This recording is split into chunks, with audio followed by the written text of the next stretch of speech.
Morning बच्चों, आज हम पढ़ेंगे दीर्घकालीन, समकालीन और व्यक्ति इतिहास पद्धति। यानी दीर्घकालीन मीन्स कि लंबे समय के लिए कोई एक ही व्यक्ति पर अध्ययन करना। जैसे कि ये चित्र में आपको दिखाई दे रहा है कि ये व्यक्ति का लॉन्ग टाइम, छोटा होता है तब से लेकर जब तक बड़ा होता है तब उसका अध्ययन किया जाता है। तो लॉन्ग टाइम के लिए वो स्टडी होता है।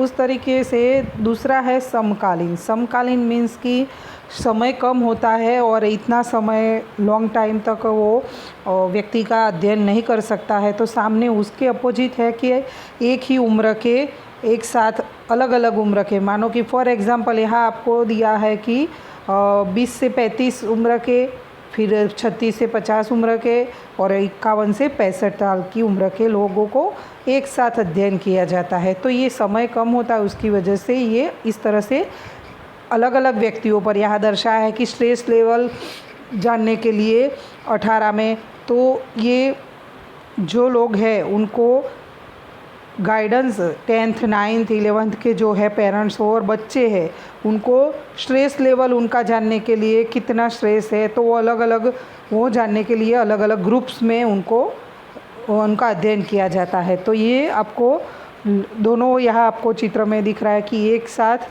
बहुत सारे लोगों का अध्ययन होता है और यहाँ एक ही व्यक्ति का लॉन्ग टाइम तक अध्ययन होता है। तो दीर्घकालीन अर्थात यानी बच्चों का ज़्यादातर दीर्घकालीन अध्ययन बच्चों के विकास के लिए ही देखा जाता है कि बच्चा विकास कैसे करा। अधिकांश परिवर्तन जो होते हैं वो व्यवस्थित अध्ययन करने के लिए बच्चों में जो विकास होने वाला है उसके लिए अध्ययन किया जाता है। साथ साथ में ये भी दीर्घकालीन अध्ययन में कोई दवाई बनी है तो मेडिकल साइंस इसका अध्ययन करता है।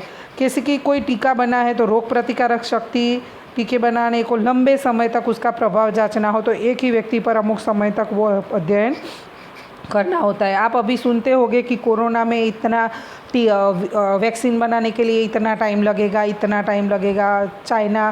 चीन है जो कब से लगा हुआ है टीका बनाने में भी, अभी भी सक्सेसफुल नहीं हुआ। अमेरिका, अलग अलग रशिया, अलग अलग देश, भारत भी अपना देश प्रयत्न कर रहा है। तो कोई इजीली कोई भी वैक्सीन बनाना हो, दवा बनानी है तो इजीली एकदम से बना के किसी को दी सभी लोगों पर अप्लाई की जा सकती नहीं है, पर लॉन्ग टाइम के लिए उसका अध्ययन किया जाता है। देखा जाता है कि एक व्यक्ति को दिया या अमुक समूह को दिया, अभी टाइम कम है तो मानो कि अमुक लेवल में अमुक लोगों को दिया जाता है। ऐसे कि बहुत सारे लोगों को समकालीन अध्ययन, अभी इमरजेंसी है तो समकालीन की अमुक उम्र के लोगों को एक साथ दिया। अमुक आगे कहा ना कि ऐसे कि 20 से 25 साल की उम्र वाले या 35 साल वाले, 36 से 50 वालों पर उसका असर कैसा है, 51 से 65 साल पर उनका असर कैसा है। तो ऐसे जो लोगों पर अध्ययन किए जाते हैं तो वो समकालीन अध्ययन हुआ कि एक साथ बहुत सारे लोगों के अलग अलग ग्रुप्स बनाकर उनका अध्ययन किया जाता है। तो ये मापना है कि क्या मापना है, तो यहाँ आप अभी यही एग्जांपल लेंगे कि कोरोना की वजह से लोगों में कैसा प्रभाव पड़ रहा है, तो वो वैक्सीन के बनाने के लिए ये समकालीन अध्ययन की आवश्यकता पड़ती है। और दीर्घकालीन मैंने जैसे कहा कि एक ही व्यक्ति पर लॉन्ग टाइम तक 5-25 वर्ष तक वो उन पर अध्ययन किया जाता है। तो प्रत्येक जो दीर्घकालीन है उसमें लॉन्ग टाइम तक जो अध्ययन है उसमें प्रत्येक 3 या 6 महीने पर जो व्यक्ति होता है उसकी जांच की जाती है। या जो कभी कभी ऐसा भी हो सकता है कि समूह भी होता है, ऐसा नहीं होता है कि खाली कभी कभी ऐसे जांचना हो, तो कभी कभी व्यक्ति के समूह पर भी 5-6 या 3 महीने पर उनकी जांच की जाती है। बाद में ये सभी समूहों की तुलना की जाती है एक साथ। मानो कि 20 से 35 साल वाले लोगों पर 36 से 50, तो ये कैसी असर रहती है तो वो तुलना की जाती है। तो उनके अध्ययनों के साथ उनकी जो अवधि में हुए परिवर्तन जो होते हैं वो निर्णय लिए, उसके बाद जो परिवर्तन होता है उनके अंदर व्यवहार में जो दिखाई देता है वो अध्ययन जो निर्णय लिए जाते हैं कि ये ऐसा उसका असर हुआ। तो दवाई का असर जांचना है तो ये व्यक्ति पर 20 से 35 साल तक वाले पर ऐसा होता है, 36 पे 50 पर, तो उसका अंत में निष्कर्ष निकाला जाता है। तो ये जो अध्ययन है उसका लाभ और मर्यादा है दीर्घकालीन और समकालीन दोनों की। तो दीर्घकालीन का आपने देखेंगे तो अध्ययन जो ये है दीर्घकालीन, उसमें समाविष्ट तमाम विधेय, छोटे से छोटे मुद्दों का वैयक्तिक अध्ययन संभव होता है। यानी लाभ, यानी जो एक व्यक्ति है यहाँ तो उसका छोटी से छोटी बातें हैं उसकी सभी उसको व्यक्तिगत अध्ययन होने से उस पर व्यक्तिगत उसके जो बातें होती है वो संभव होती है ध्यान में रखने की, अध्ययन करना।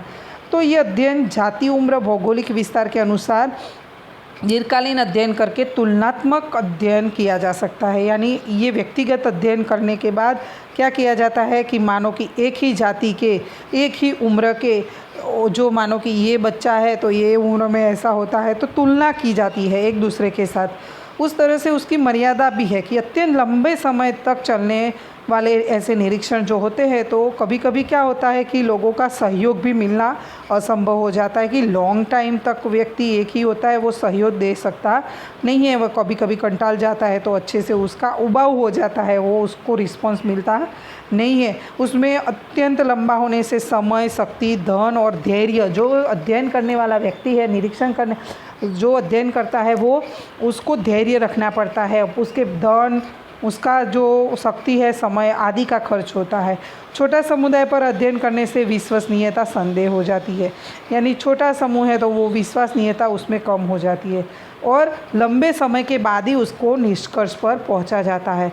तो इस तरह से ये अध्ययन लंबे समय जो चलता है तो उसकी मर्यादा भी बन जाती है। आज मैंने आपको साथ साथ में समझा दिया कि दीर्घकालीन और समकालीन। समकालीन यानी ज़्यादा लोगों को उसी उम्र के ऐसे व्यक्तियों के साथ, जैसे कि ये अलग इस तरह से बहुत 3-4 तो यहाँ एग्जाम्पल के लिए है, पर बहुत सारे लोगों के पर अध्ययन के 20 से 35 साल वाले लोगों पर अध्ययन किया जाए तो ये ऐसा निरीक्षण किया जाता है, उसे समकालीन निरीक्षण कहा जाता है। दीर्घकालीन निरीक्षण में अध्ययन के समावेश किए गए तमाम उम्र के स्तर में से बालक गुजरे तब तक इंतज़ार करना पड़ता है। क्या करना पड़ता है कि ये बालक छोटी उम्र से लेकर बड़ा होता है, जब तक वो, तो उसका समय के साथ उसका इंतज़ार करना पड़ता है कि ये बालक 5 साल का होगा तब कैसा व्यवहार करता है, 10 साल का, 15 साल का, 20 साल का और 25-30 या ऐसे लॉन्ग टाइम तक वो इंतज़ार करना पड़ता है।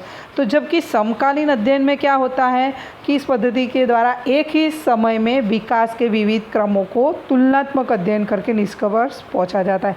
यानी एक ही उम्र के जो है बच्चे, एक ही समान उम्र के, तो उनको तुलनात्मक की, एक दूसरे के साथ तुलना की जाती है कि बाद में निष्कर्ष पर पहुंचा जाता है। तो इसके लाभ क्या है? दीर्घकालीन पद्धति की अपेक्षा इस पद्धति में समय, शक्ति और धन बहुत बचत होती है। यानी एक साथ इतने सारे लोगों का अध्ययन हो जाता है तो समय कम होता जाता है, शक्ति भी कम जाती है, कम समय में वो एक साथ उन पर अध्ययन किया जाता है और पैसे की भी बचत होती है। पर इसकी भी कोई मर्यादा है।